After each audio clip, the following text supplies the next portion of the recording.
Hey,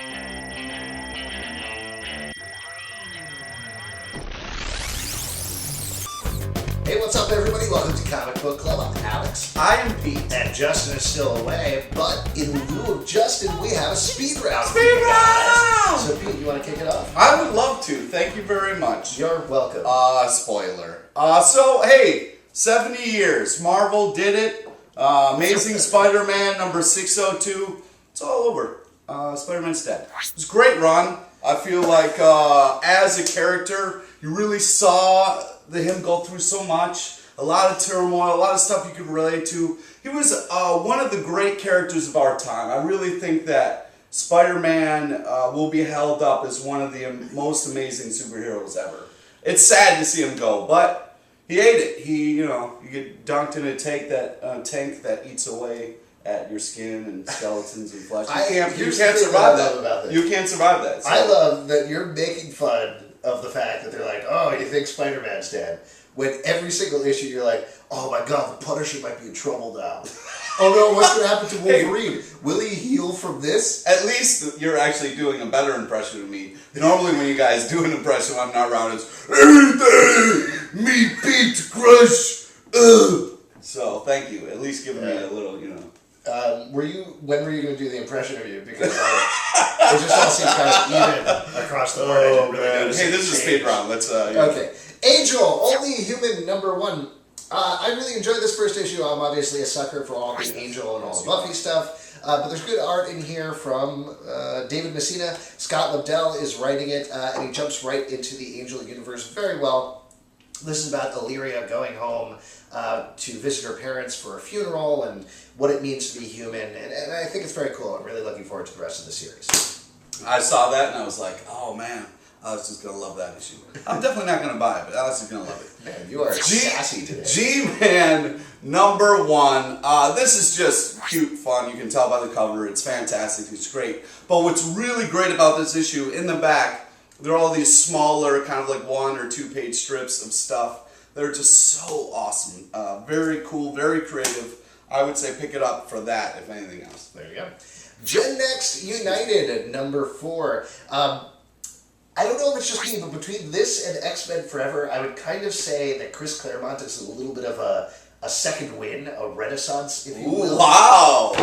This isn't breaking any new ground by any means. This is just the children and grandchildren of the X-Men in the future or present time or whatever you want to call it. It doesn't really matter because it reads like an old school X-Men comic book, which is really all we've wanted out of Chris Claremont this whole time. Works very nicely. Really like this issue, like the series, like Genext. Works better than I thought it would. Oh, nice. Hero Comics, Hero Initiative benefit book.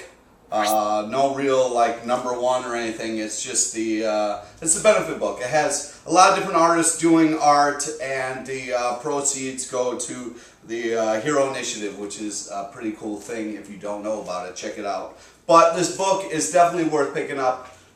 It's one of those things where you flip through and you see all the different art and talent and amazing stuff in there, and it's a lot of fun. And plus, your money goes to a good cause, which is important. Well, there you go. How nice. Red Herring #1 from Wildstorm. I'm a little mixed on this issue. Generally, I liked it. It reminded me a lot of Vertigo's Air. Oh, okay, yeah. The first issue there. It's a political thriller. There's a lot going on, a lot of characters that are introduced. My biggest problem with it is I think it's almost overly ambitious in what it tries to do in a first issue. Too many things, too many time periods. It's very hard to find a hold on any particular character. I think it is going to pay off over the course of the series, so I'm certainly looking forward to the second issue. The real hero here for me is Philip Bond's art, which is fantastic. It's cartoony while still feeling unique, while giving very different layers to the art. Really like it a lot. And if you're looking for a good political thriller and all with sci-fi overtones, Red Herring is a good bet. See, the problem I had with it, I agree with everything you said, is it's just misleading. No fish in there at all. I'm a fish lover.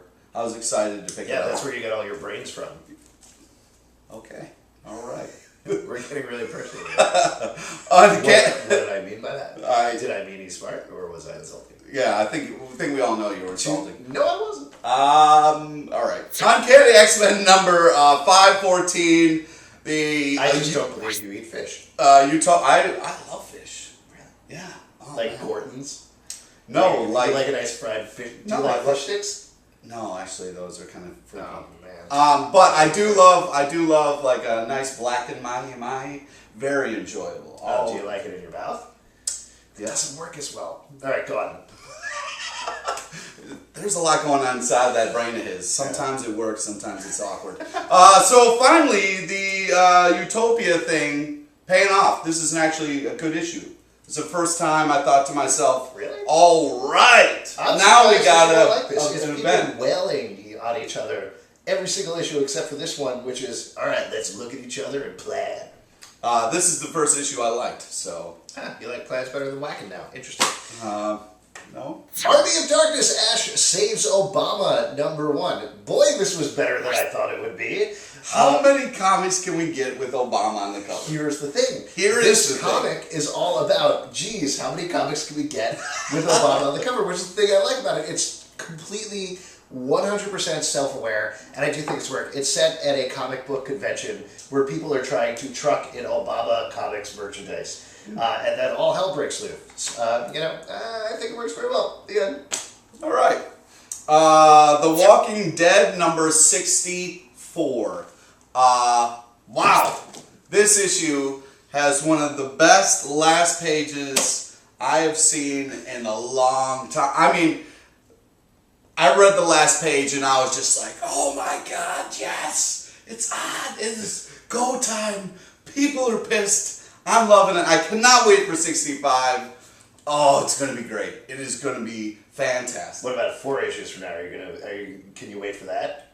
Well, I'm excited about the fact that AMC picked up Walking Dead, the TV show. Yes, actually, that's really cool. Kurtman's on board. Awesome. And she's AMC, amazing. that's my peeps.